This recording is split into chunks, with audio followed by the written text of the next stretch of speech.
প্রিয় দর্শক, আপনারা দেখছেন বেঙ্গল রিপোর্ট। রাজ্য রাজনীতিতে আবার এক নতুন রাজনৈতিক দল ইউনাইটেড সোশ্যালিস্ট পার্টি। বসিরহাট সহ রাজ্যের 10টি আসনে লড়াই করার সিদ্ধান্ত।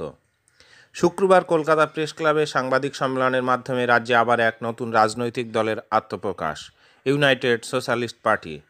আসন্ন সপ্তদশ লোকসভা নির্বাচনে রাজ্য থেকে 10টি আসনে লড়াই করার সিদ্ধান্ত নিয়েছে ইউএসপি বা ইউনাইটেড সোশ্যালিস্ট পার্টি। শুক্রবার 22শে মার্চ কলকাতা প্রেস ক্লাবে ঘোষণা করেন দলের প্রেসিডেন্ট সমীর কুমার বন্দ্যোপাধ্যায়। এদিন দলের পক্ষ থেকে দলের ইশতেহার প্রকাশ করা হয়। দলের ইশতেহার প্রকাশ করে প্রাথমিকভাবে বসিরহাট কেন্দ্র থেকে প্রার্থীর নাম ঘোষণা করা হয়। বসিরহাট থেকে লড়াই করছেন দলের সম্পাদক এবং বসিরহাট লোকসভা কেন্দ্রের ভূমিপুত্র মিজানুর রহমান। তিনি জানান যে বসিরহাটের ভূমিপুত্র হিসেবে মানুষ যখনই তাকে ডাকবেন তিনি তখনই তাদের পাশে দাঁড়াতে পারবেন। বাকি যারা এই ভোটে বসিরহাট থেকে লড়াই করছেন তারা কেউই বসিরহাটের বাসিন্দা নন। ভোট মিটলেই তাদের আর বসিরহাটে দেখা যাবে না। বিগত নির্বাচনে এই বিষয়গুলি আমরা লক্ষ্য করেছি। এছাড়া দীর্ঘ 72 বছর ধরে বসিরহাট বঞ্চিত। রাস্তার উন্নয়ন সহ তার ইচ্ছা ভোটে জিতলে সর্বাগ্রে তিনি বসিরহাটে আলিয়া বিশ্ববিদ্যালয়ের ক্যাম্পাস প্রতিষ্ঠা করবেন। আদিবাসী সম্প্রদায়ের জন্য উচ্চ মাধ্যমিক স্তরের বিরসা মুন্ডা স্মৃতি বিদ্যালয় প্রতিষ্ঠা করবেন। তার দাবি, লড়াই যতই কঠিন হোক না কেন বসিরহাটের মানুষ তাকে দুহাতে আশীর্বাদ করবেন। দলের সহ সম্পাদক বীরেন্দ্রনাথ মাহাতো বলেন, মুসলিম আদিবাসী অধ্যুষিত এই বসিরহাট দীর্ঘদিন ধরেই বঞ্চিত। আমরা চাই আমাদের প্রার্থীকে জয়লাভ করিয়ে বসিরহাট একেবারে তৃণমূল স্তরের মানুষের জন্য কাজ করুক।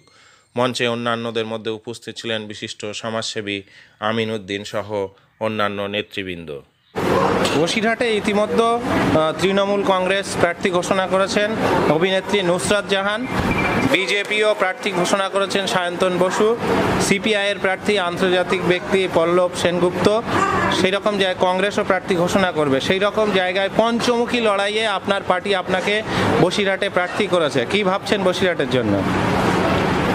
ভারতবর্ষে অনেক পার্টি আছে, সিপিএম আছে, কংগ্রেস আছে, বিজেপি আছে, আরও অনেক দল আছে, কিন্তু বসিরহাটের মানুষ, আমি বসিরহাটের ছেলে, বসিরহাটের মানুষ জানে যে বসিরহাটের ভূমিপুত্র, তাকেই আমাদেরকে ভোট দিতে হবে। বাকি যারা আছে সব বাইরে, তাদেরকে খুঁজে পাবে না। আমাকে 1 ঘন্টার মধ্যে খুঁজে পাবে বসিরহাটের মানুষ। আমি বসিরহাটের মানুষের কাছে আবেদন করব যে আমি আপনার পাড়ার ছেলে, আপনার ঘরের ছেলে, আমাকে যদি আপনারা ভোট দেন, আশীর্বাদ করেন, ভালোবাসেন, আমার সারাটা জীবন আপনাদের সঙ্গে থাকার যে আমি অঙ্গীকার হয়েছি যে আপনাদের সঙ্গে সারাটা জীবন থাকব আর আপনাদের হয়ে কাজ করব। আমার মুখ্য মুদ্দে এটা কি, এতদিন ধরে 34 বছর ধরে যেভাবে সিপিএম ওখানে ছিল, তারপরে আজ 8 বছর ধরে টিএমসি আছে, বসিরহাটের ভালো কোনো উন্নয়ন কাজ হয়নি। এখন আদিবাসীরা সেই নদীর পাড়ে বসে আছে, মুসলমানরা সেই নদীর পাড়ে বসে আছে, তাহলে মানুষের জন্য কি কাজ করেছে? 72 বছর পেরিয়ে গেল। এর আগেও আপনার কংগ্রেস যখন ছিল 78-এ, কোনো গভর্নমেন্ট ভালো কাজ মানুষের জন্য করেনি। বসিরহাটের টাকি রোডটা এখনও সেই সরু, সেই জাম, সেই এতে মানুষ বাস করছে। আমি যদি বসিরহাটের মানুষ আমাকে আশীর্বাদ করে, দোয়া করে আর ভোট দিয়ে আমাকে জেতায়, আমি ওই যে রাস্তা আমি 4 লেন করে তারপরে আমি শ্বাস নেব। আপনি কি মনে করেন বসিরহাট লোকসভায় যেহেতু 62% মাইনরিটি অধ্যুষিত এলাকা, তো সেখানে মাইনরিটি ভোটটা একটু ফ্যাক্টর হবে আপনার জন্য? সেরকম actually united social party secular party, মাইনরিটিরা তো, আমি মাইনরিটি আছে আমাকে ভোট দেবেই, কিন্তু আদার্স যারা কাস্ট আছে তারাও আমাকে ভোট দেবে, কেন আমরা একটা সেকুলার মানুষ, সেকুলার দেশ। আমাদের কোনো পার্টির মধ্যে কোনো এই নেই কি মুসলমান পার্টি বলে কিছু নেই।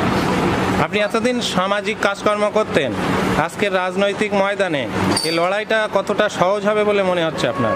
না, লড়াই তো খুব কঠিন, রাজনৈতিক লড়াই খুব কঠিন হয়, কিন্তু তার সত্ত্বেও বসিরহাটের মানুষ আমার সঙ্গে আছে, আমি লড়াই দিই। আমি ওই বসিরহাটের ভূমিপুত্র, আমি বসিরহাটেই পড়ি, যার জন্য আমি বসিরহাটটাই করেছি, যে আমার বাড়ি, এটা বসিরহাটটা আমার বাড়ি। এবং দীর্ঘদিন ধরে প্রার্থী ঘোষণার পরেই একটা আওয়াজ উঠছিল প্রতিটি স্তর থেকে যে আমরা ভূমিপুত্র প্রার্থী চাই। সেক্ষেত্রে আপনি বসিরহাট লোকসভারই একজন বাসিন্দা, সেক্ষেত্রে সেই ভোটদান আপনার দিকে ঝুঁকবে বলে মনে করছেন? দেখুন, জনগণ কী ভাবছে সেটা তো আপনারা মিডিয়া আছেন, আপনারা জানেন। আশা করব আমি বসিরহাটের ভূমিপুত্র বলে কিছুটা তো আমার মধ্যে আসবে, আর সবাই আমাকে ভালোবাসবে। কংগ্রেস এবং সিপিএমের বামফ্রন্টের যে জোট হবে সেই জোট থেকে প্রার্থী হবেন, তারপরে আপনার নূতন দল তৈরি করে আবার ক্যান্ডিডেট হওয়া? না না না, এটা ভোট বার্তা ছিল, পার্টিটা আমাদের তৈরি হয়ে গেছিল।